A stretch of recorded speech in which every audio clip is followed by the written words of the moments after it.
This is the Practically Culture Spoilercast, a podcast devoted to diving deeper on the TV and movies, maybe sometimes the video games that we and you are into. I'm your host, Logan Bowe, podcasting from Lehigh, and I'm joined, as always, by the one, the only Bob Caswell in the Bay Area. How are you, Bob? Hey there. Doing pretty well. How's it going with you? You know me, just hanging out. Cool. This week, we spoil Crazy Rich Asians. I will also talk about what we're consuming and even make a top 5 or so list by the end. If you like what you hear, look for us in the usual podcast app and at practicallyculture.com and on YouTube. We recommend you check it all out if you're into the show. We're spoiling TV, movies, probably sometimes video games. It's the Practically Culture Spoilercast. Let's rock. Oh, man, it is good to be back, Bob. Still rolling along here. And before we get into spoiling, let's chat a little bit about what we're watching or playing, as always. I'll even go first. All right. So the main show I'm catching up on, I'm a little late to the party, but I feel like just because life being life, I'm late to the party on a lot of things, but trying to catch up. Anyway, it's Silicon Valley. That's what I'm going for this week. That's not what I expected. Tell me more. And I just watched a great episode. Left side of the iron isn't hot enough to strike anymore on that one. But I feel like Silicon Valley is good for 1 or 2 just amazing episodes a year at least. And this one was where, I don't know, we don't need to really get into it, but I just laughed when there was this gay Christian and Richard outed him. But he wasn't mad about being outed as gay. He was mad about being outed as a Christian in Silicon Valley because that's the thing that no one can abide. Anyway, it's just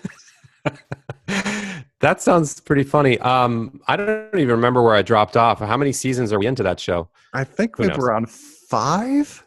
4 or 5? Wow. I think I'm on season 3. I'd catch up if you made me, and I wouldn't feel bad about it. That sounds fun.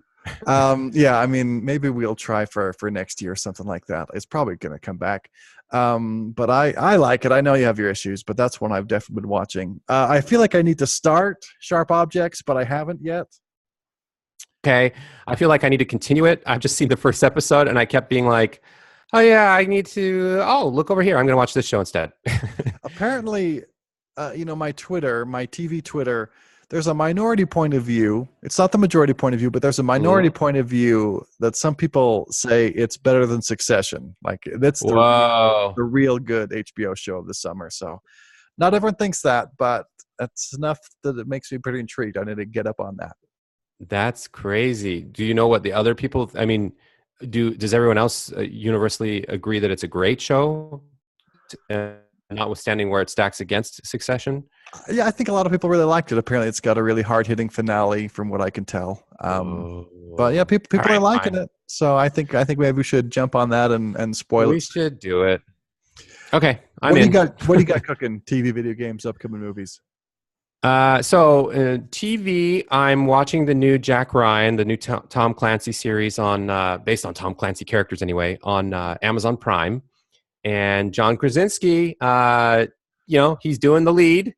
He's doing all right. He's doing pretty good. The jury's out. It's definitely good. It's just whether or not I want to say it's really good or in the upper echelon of anything.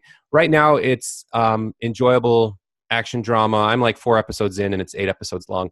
One thing I will say is I do like how they're developing characters on the, quote unquote terrorist side. So it's not just like nameless, faceless terrorists and he's the good guy. There's a little more story going on between the two sides. There's a lot of screen time on the other side too in Syria. Like Homeland a little bit, or maybe different. I don't know. Yeah. In fact, it's funny you mentioned that because in our household we talked about how it's like Homeland without Carrie's issues.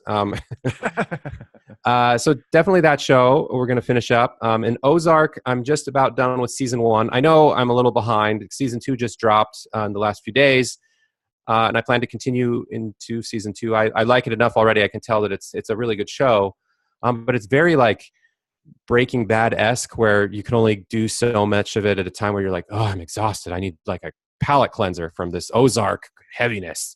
All right, sure. But I'd recommend it. And then video games wise, even more behind, I just want to say quickly, I just couldn't get enough of the Uncharted series. And now I'm playing Uncharted Lost Legacy, which is the one that came after Uncharted 4. And I'm really enjoying it. It's kind of, I think it was released in 2017. It didn't get as much praise or buzz because it's kind of a spin-off of the formula or series, but I'm a few hours into it and I really, really like it. So just, milking my PlayStation that I bought over the summer. I'm loving it. All right. More introduction to PS4, Bob. Love it. That's right. Well, ready to get to this? Yeah, let's do it. Crazy Rich Asians. This contemporary romantic comedy based on a global bestseller follows native New Yorker Rachel Chu to Singapore to meet her boyfriend's family. Starring Constance Wu, Henry Golding, and Michelle Yeoh. Directed by John Chu, whose most recent credit that I've heard about was G.I. Joe Retaliation, though we didn't see it. Written by Peter Chiarelli, who has written The Proposal and Now You See Me Too, and Adele Lim, who has written episodes of tons of TV shows. And of course, it's based on the novel by Kevin Kwan. What'd you think of this movie, Bob? It's funny. You say all those things that all those people did. This is definitely way better than any of those examples. Not to throw them under the bus, but wow, they really upgraded in their work. Yeah. I really enjoyed this. It was fun, refreshing, clever. These are adjectives that come to mind. I am going to use the word really like, borderline love, / recommend, all the good stuff, Logan, all the good stuff. I mean, there are some minor quibbles I have with it here. It is a romantic comedy, and that in and of itself, I mean, that's actually a bold statement. I don't mean to say all romantic comedies deserve minor quibbling, but maybe I do mean to say that if I now that I think about it. I mean, is there a romantic comedy that's like the gold standard and is like the Schindler's List? When Harry Met Sally, maybe? I don't know. Well, that's actually a good one. I mean, romantic comedy isn't necessarily my genre, like Star Trek movies or war movies, where I feel like I've got enough grasp on the genre to really comment. Mm-hmm. I bet if you really are a romantic comedy aficionado, there probably are some. It seems like When Harry Met Sally is a classic, but that's like... It's old. Years old now? 30. It's late 80s. So yeah, I mean, wow. This is definitely getting close to that. If I were to make a top 10 list of romantic comedies, this is certainly in the top half of it. I really liked it. What about you? My favorite is Love Actually, but I can't defend it as being the greatest. But it's my favorite romantic comedy. Yeah, and it's up there for me too. It's that one's so different though. It's barely a comedy. It's more drama-ish. But this isn't a podcast about that movie. Anyway, cool. Well, what I thought about it, I mean, there's so much hype and buzz about this movie, which is ultimately the reason that I wanted to bring it up on the Spoilercast. That's what we almost have to talk about just as much as the movie. Sure. There's as much of that as there is movie itself to talk about. So in terms of being a movie, though, although there are some moments of introducing us to Asian culture, I feel like the real story is that it's basically just a straight ahead romantic comedy that again, I don't know if it's my thing, that category, enough for me to say if it's great or not, but it's totally fine. And I think it's more ordinary than extraordinary in terms of the actual movie. But then of course there are the things outside the movie we need to talk about too. I feel like you're giving it a little bit of the female Ghostbusters treatment. Like, Ghostbusters is better before it was this version of it, and this one's fine, but is it okay? Yeah, I don't know, because this is definitely, but maybe you're not doing that. It's maybe better than that, but this definitely is getting a lot of an uplift for being like this cultural moment for Asians in some way, and I don't quite get it because Asians have been in movies for a long time, but this is a exclusively almost Asian movie where that is a thing about it that is what's getting it, hyped and talked about as much as anything. So, well, about the Ghostbusters comment, I think there are similarities in that the conversation around it is just as big as the movie. Sure. But I think the thing about Ghostbusters is it was a pretty mediocre to not that great movie. Or I think Rich Asians is a fine movie. I think it's even good, but it's just there's a lot more to say about the conversation about it than to say about the movie. Fair enough. That's where it's similar. But I don't mean it's similar in that I didn't like it. Right. That's good clarification. This one you definitely enjoyed and appreciated more, even if the hype meter is, the needle is hitting 11, whereas the goodness of the movie is maybe not quite there. Yeah, because I mean, it's a spoiler cast, but how do you really spoil a romantic comedy? I guess we can say, surprise, they get together in the end. Oh, yeah. But, well, I mean, there was a moment where we weren't sure. Well, I bought into I bought into it a little bit in terms of like, oh, maybe they're going to go a different direction, but ultimately it all works out with a big pink bow tied around it, and it's fine. Well, no, that's a good point, and we can talk about it much better on the spoiler cast than elsewhere. Because if there is some dramatic tension, I think that they make a case that maybe they shouldn't actually end up together. And I could have seen this movie going that way in a certain kind of universe, but it didn't, and so they get together. So there you are, spoiled. Yeah, and let's double click on that a bit more because part of the reason for that tension of thinking that it wasn't going to work out is just for some context setting. We have this Asian American woman who doesn't realize she's dating this family that's from near royalty in Singapore. And then once she finds out, the big conflict is that his mom doesn't think she's good enough for him for all the usual reasons.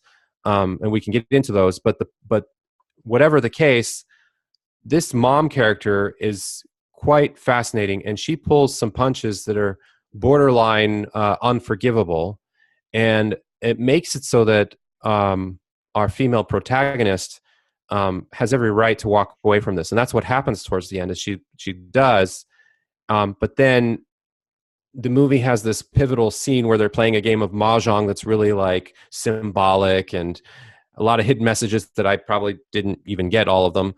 But they end up figuring out how to resolve their differences in a way that is maybe a little too, tidy. Because I still feel like, on the one hand, I bought into it and I thought it was effective, but on the other hand, this is going to be a difficult family to work through. People don't change quite as nicely and evenly as they need to for the romantic comedy to sort of sum itself up nicely. I don't know if that's what you're getting at or if you want to go there, but that's kind of what I was thinking of. Yeah, no, let's go right to that. I feel like in some ways that is the dramatic climax of the movie, that mahjong game. But before I do have something to say about that. But before that, I wanted to circle back and ask what you're referring to when you say that the mother-in-law does some borderline unforgivable things. Are you talking about like the private investigator she hires, or what exactly are we talking about? Yeah, the private investigator she hires is an extension of it, but even they have this pivotal scene where they're on the stairs, and remind me if I get the dialogue wrong, but basically she just says to Constance Wu's characters, whatever Rachel? her name, Rachel, that's way easier to say. She says to Rachel's face, "You'll never be good enough for my son," and that's How in do you come real back life. from that? Yeah. Yeah, in real life, when that's said by a mother-in-law, it's very rarely going to end up in a romantic comedy finale. Like that's a little on the nose for dramatic effect, but almost too much because it's just too much, right? People don't say those things and then take them back or not mean them or apologize later. And she doesn't ever actually apologize. Let's not forget that this stubborn mother slash mother-in-law character. I mean, are we allowed to? It's 2018. Females can be assholes too, right? She's the asshole of the movie, and she doesn't really grow particularly. She adjusts, but I don't get the sense. I really like how she's played, and I like the character because it's unique and fresh and interesting. But as far as like wanting to hang out with her, I'm not so sure. Well, I like where you're going with this because we pretty much like reached in and grabbed out some of the biggest parts where this is distinctively Asian or Chinese. Yes, good point. Some of these things, and I liked those, even though I do think that at the end of the day, it's really pretty straight ahead romantic comedy. But I did like those. I feel like, for one, if the mother-in-law, putative mother-in-law, was being this crazy and annoying and mean and rude, in an American romantic comedy, it'd be like, well, fuck my family, forget about them, let's just go off and start our own life. And in a way, he sort of recommends doing that. The dude, whatever his name is, Nick, he sort of recommends doing that, but it wouldn't be a real Asian romantic comedy if they didn't make sure that was all figured out and dealt with. So I think that's part of it. The other thing, that mahjong game, I did have to think about it a little bit more and look online to get a little additional context, because I didn't quite get it, because they didn't really explain the rules or how you win or anything. And for me, I don't know mahjong. I didn't quite understand what was going on. But as I understand it now, Hmm. Rachel, who's this game theory professor, which automatically makes her good at every game. I don't know. I took game theory as an economics major. They don't teach you how to play games. But anyway, whatever. She's apparently awesome at poker and mahjong. Maybe Yeah. she just happens to be. Whatever. Anyway, they go and play mahjong, and I guess you like give tiles and take tiles until you have a winning hand. Hmm. And what it's trying to show us is Rachel has a winning hand, or she could have a winning hand, but she takes one of her pieces and she gives it to her mom, and that lets her mom win. And so her mom wins the game, but then You mean her mother-in-law, or yeah, Eleanor, the mother-in-law. That is what I mean. Thank you. future mother-in-law, I guess, to Future clarify. mother-in-law. But then Rachel shows her hand, and it shows that she would have won if she hadn't given that piece away, I guess is what she showed. And I didn't quite understand that when I watched it. Okay. And the conversation they have is basically similar, because Rachel's saying, listen, your son's offered to run away with me and leave the family behind, but I don't know why. I've decided for some reason that even though I have this winning hand, I'm going to let you win.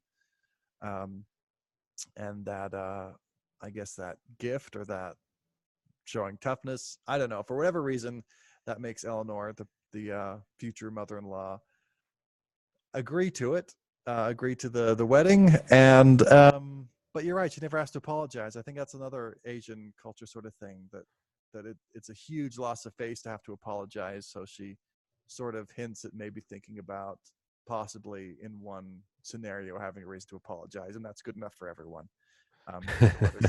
Again, so I feel like all those things are super Asian, and I didn't quite get them all, but I like that color to make it a little different than the average romantic comedy.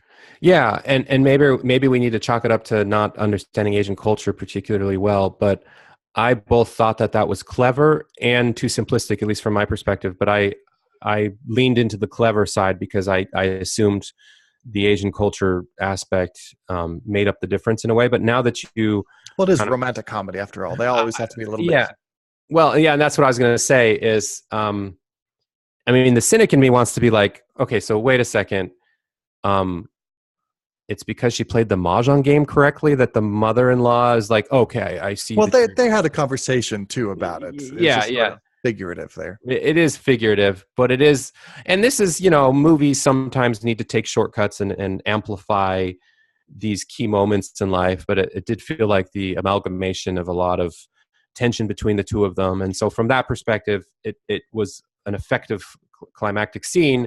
But there was a part of me that's like taking it almost too literally, where I'm like, I mean, come on, like this mother-in-law character is definitely an asshole if this is what she needed to reverse course on, her 40 plus years of how to size people up and make decisions and then not apologize when she needs to change or whatever. Like that's the, well, not to say it's real life, but I mean, I guess her worries that she was an American, a banana, as they talk about, yellow on the outside, white on the inside, and only cared about her happiness instead of building something that would last. And so that showed that she was willing to sacrifice her own happiness for the good of the family, blah, blah, blah. So it's cutesy, yes, but it's a romantic comedy.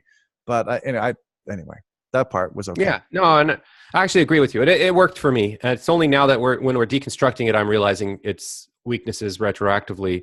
But I think I'm still sticking with the fact that, like, what you just said is a good explanation of why it was effective. So, do you think Eleanor, this mother-in-law character, do you think she grew? Do you think she changed? Do you think she? Are you happy with where things ended with her? Yeah, I guess I see it. I mean, I don't know that she grew as a person, but she was willing to go past her first impression of someone, Okay. to allow someone to prove herself to her as the guardian of her family's future and her son's, happiness and things like that. Was rigid, but not so rigid as to be completely unbendable. Yeah. I mean, that's pretty minor growth, I guess, but I guess so. And maybe again, this is my own personality, and I don't know if there's some sort of whiteness showing through, but I guess I was a little frustrated by the fact that there was no like aha moment where it's like, no, but she needs to come back, apologize, have egg on her face, because she sort of gets her cake and eat it too, and gets to eat it too, because she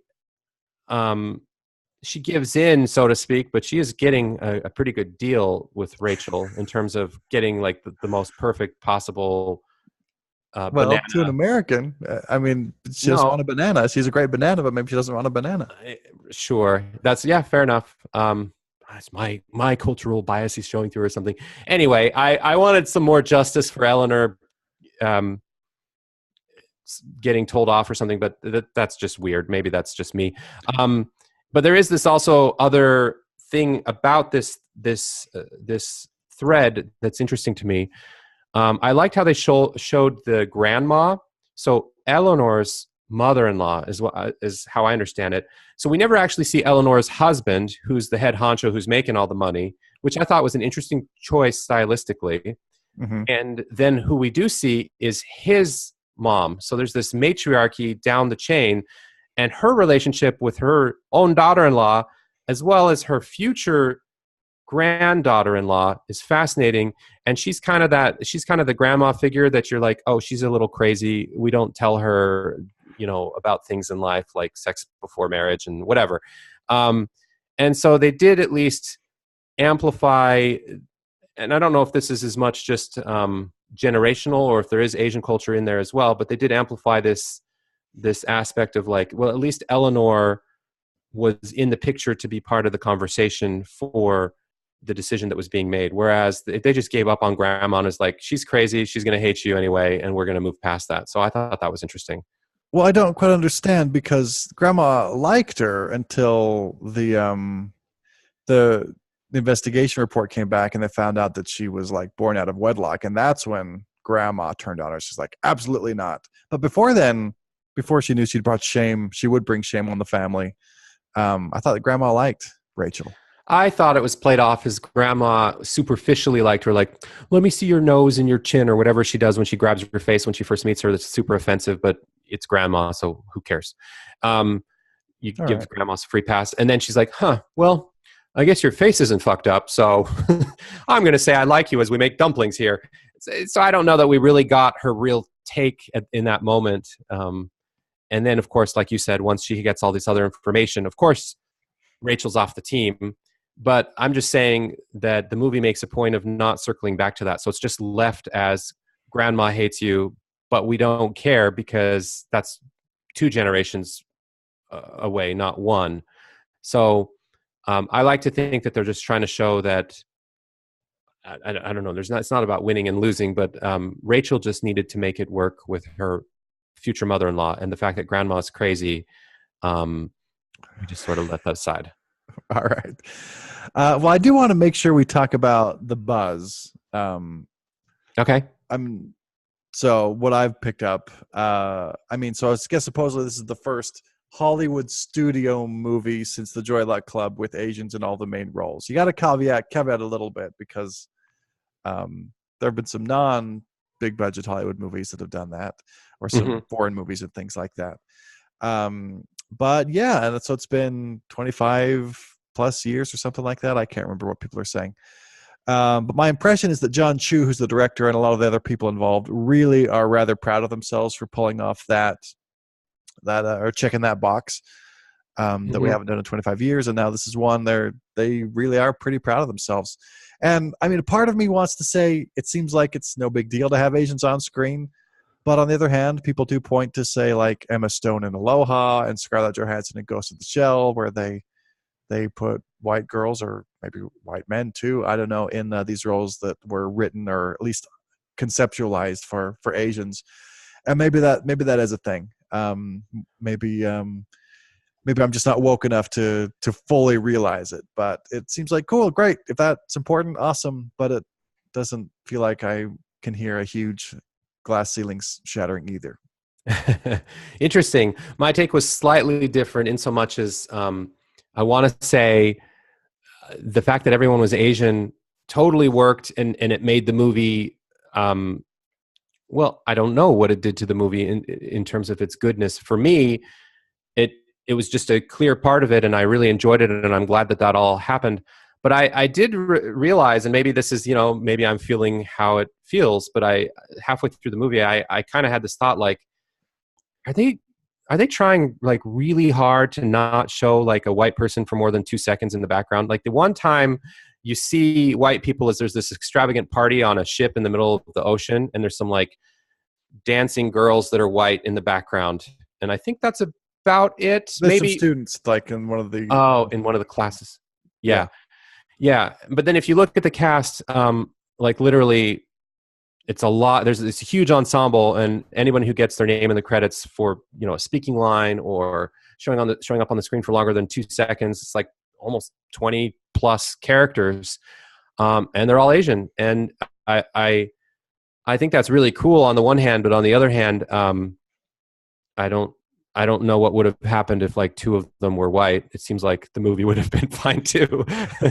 um, I don't know So where I'm going with that. I think it's totally fine, and I'm glad that they made the milestone. And I thought the movie was fantastic, and I'm glad it was all Asian. It just it's interesting that that's a huge thing. I think you're right that I mean, whether 100% versus 90% would have made any difference, who knows? Maybe not. That's a good point too. But yeah, the fact that it was Asians, they told a specific story that's very Asian, particularly Chinese and Singapore related, and the story was distinctive for that. So no problems at all. However, once you take even a step further back than that, we get a few other questions that that people need. Like one of the things that I think we're both saying is that worked fine, worked great, no issues with the movie as a movie because of that. Um, but some people have said like, well, as little Mary Poppins, a spoonful of sugar helps the medicine go down. Do we need all this affluence porn to let us see a movie with Asian actors that's largely about Asian culture? Was that like the spoonful of sugar? Oh, I haven't heard that take. That's interesting. I'm going to be responding in real time. Yeah, because this movie was Crazy Rich is part of the title, and this is a part of Asian culture that's what's the equivalent in the U.S. I guess Wall Street movies or something like Wolf of Wall Well, Street or something. I don't know. well, it's interesting. Well, just to highlight that, I'm sort of thinking about that. I don't know if my thoughts are fully formed, but for rich people to be ostentatious about it, I wouldn't say. Or it seems like a big thing in Asia, particularly China. Um, not my impression is that I don't know that I would die on that hill if someone tried to confront me on that, but I get that impression. And ostentatious, conspicuous consumption does exist for the super rich in the West or in the United States, but I feel like the tradition of like nobility and aristocracy is a little bit, you fake being modest a little bit more. Uh-huh. Um, so In the West. yeah, in the West. So Hmm. it does seem like it's a particularly Asian thing, although people will have fancy houses and fancy cars and parties that only they could put on and stuff like that. I'm definitely not trying to say it doesn't exist here, but it's more of a like an expected thing just to be opulent and over the top with displaying your wealth in China. I get that impression. So it seems like a unique, or not unique, but distinctively Asian thing.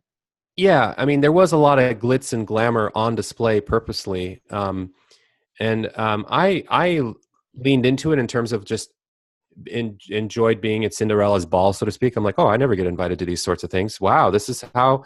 Okay, um, and they really did want to make a point of having that glitz and glamour be part of the story in a way that, yeah, maybe I haven't quite seen the equivalent in a Western Hollywood movie where glitz and glamour does exist, but rarely is it like the point of the thing. It's just like beside the point of the other story. But here it's like, no, we want to show you Asian glitz and glamour. I'm like, oh, okay.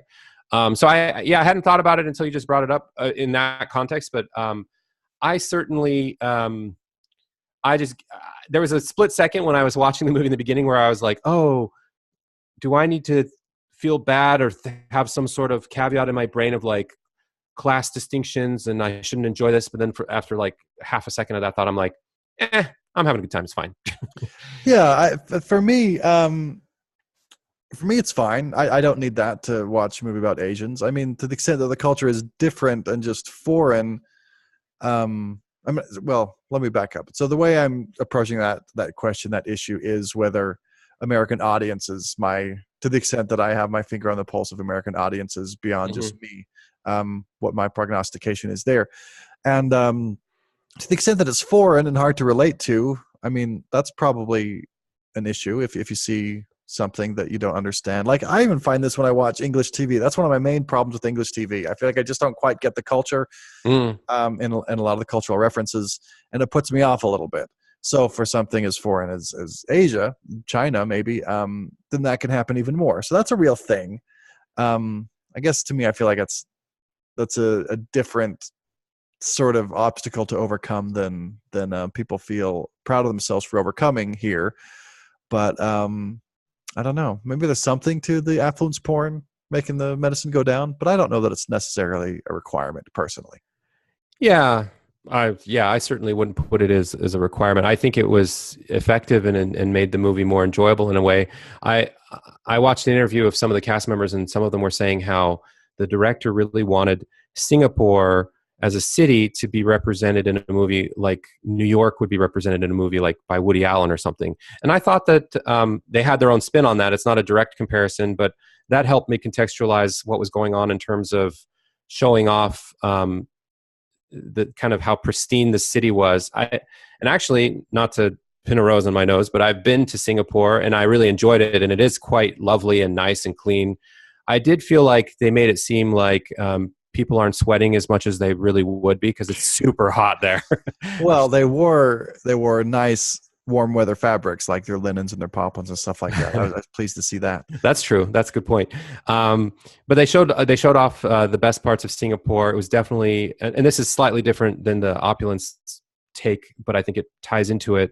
I think part of it was just to also show the world that, like, hey, Asian culture has these equivalents of melting pot-esque, highly visible personality in terms of a city. And they've got Singapore, we've got New York, and it just hasn't had a chance to shine. So from that perspective, I'm glad that Singapore kind of got its day in the spotlight finally. And I'd love to see Singapore in more movies.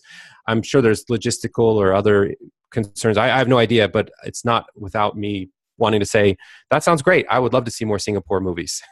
Well, Singapore came across nicely, that's true, but I don't feel like I really got to know Singapore that well. For example, The street food? Come on. street food, great, yeah.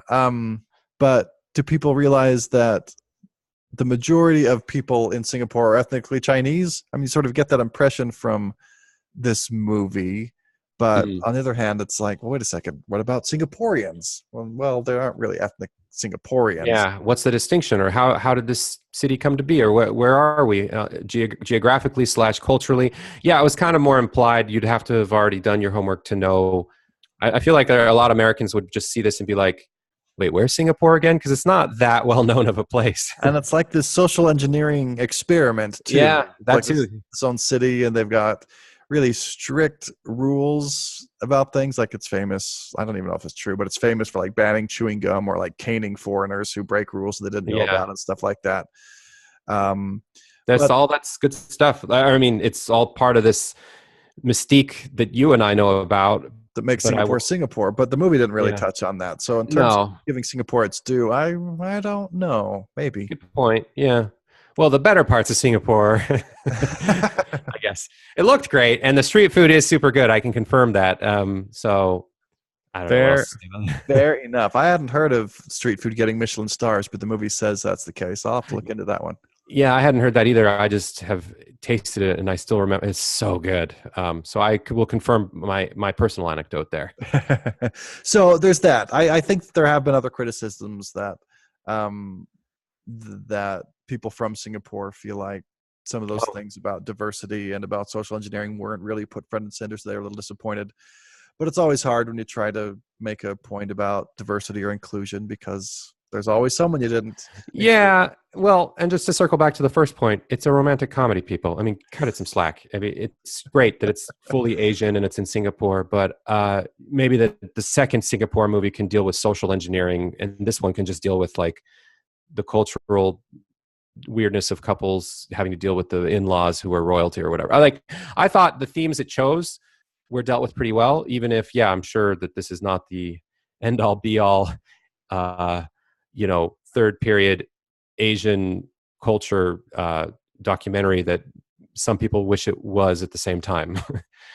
Yeah. So I guess those are some of the themes. I don't know that we're qualified to really be the final say on them, but a lot of Asian Americans feel like it's a great triumph that they could see a movie like this with mostly Western Asian actors, or basically almost 100%.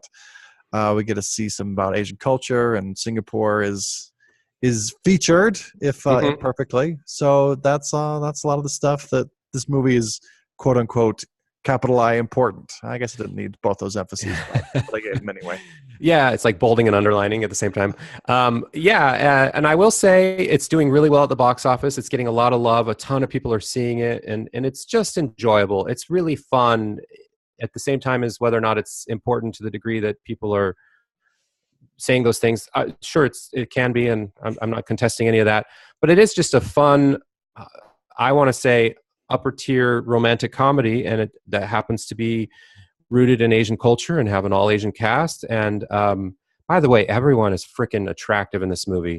Maybe I just think Asians are attractive, but like the men, the women, all of them, like old, young, doesn't matter. They're all beautiful people, and it was funny. It was also funny. So well, before I sent you getting into wrap up mode. Before you do that, I got a couple more things that I want to. Okay, go for it.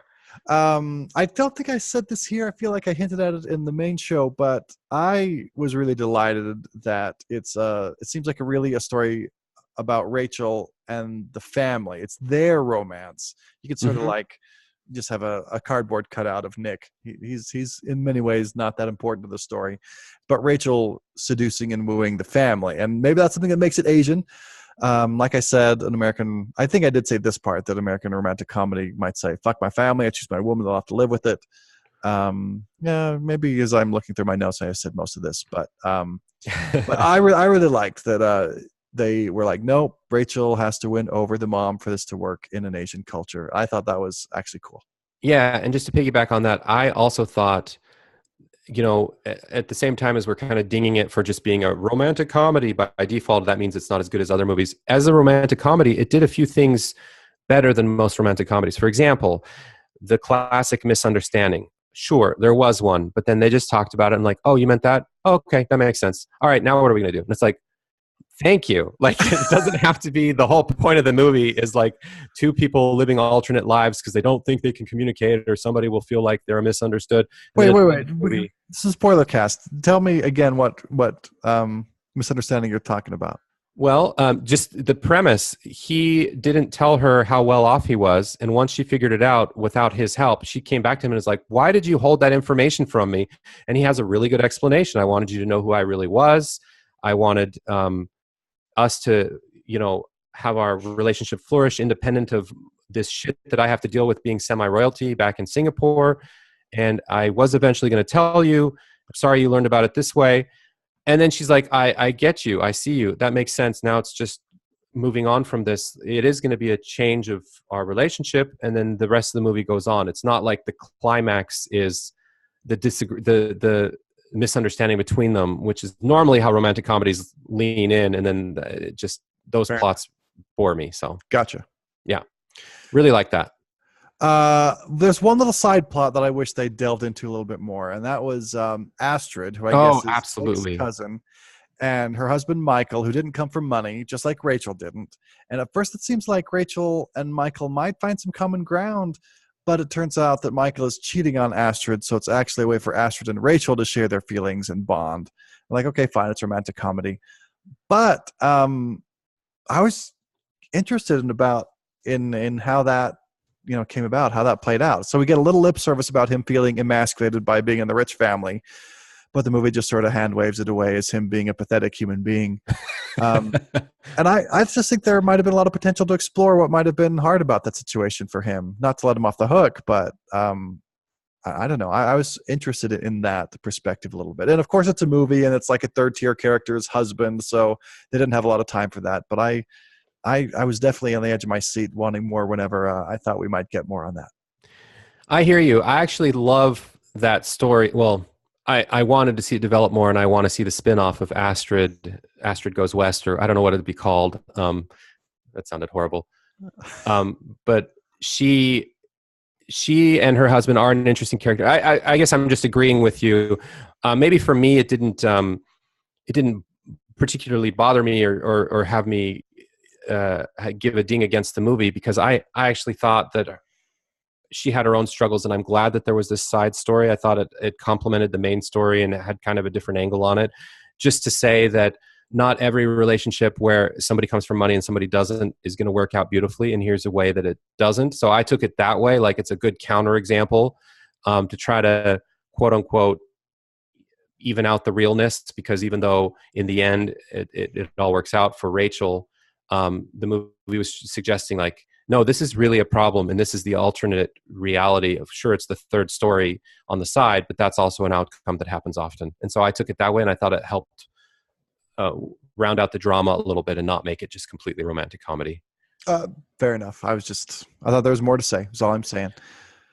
Well, Okay. I understand that there might be a sequel in the works, especially with something that does this well. I mean, let's see how they pull it off. Like if they do the My Big Fat Greek Wedding route, you get a surprise hit on a culture and then you make a TV show that flops. That's one option.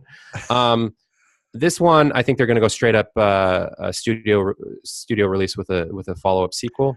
That's me speculating, but I wish them well. I'd love to see more of this. I could definitely see it. But I think I've said all I have to say, Bob. Anything more on your list? I recommend it. Go out, have a good date night, or see it by yourself. It doesn't have to be a date night, but it works really well as a date night. And it's quite an enjoyable movie. Yeah, that's it. Right on. Well, before we go, we got a top 5-ish list to do. And so the category I propose, Bob, is we're going to call this Asian culture shock movies, fish out of water type stuff. Got it. I'll go first. Do it. Yeah. All right. So wait a second. We talked a little bit before, and I think I have more than you. So I'll let you go first so I don't steal one of yours. Okay. My number one pick for this category, and I could only think of two in the moment. I'm sure I'll remember some as you say them. I really loved the movie The Namesake from 2006.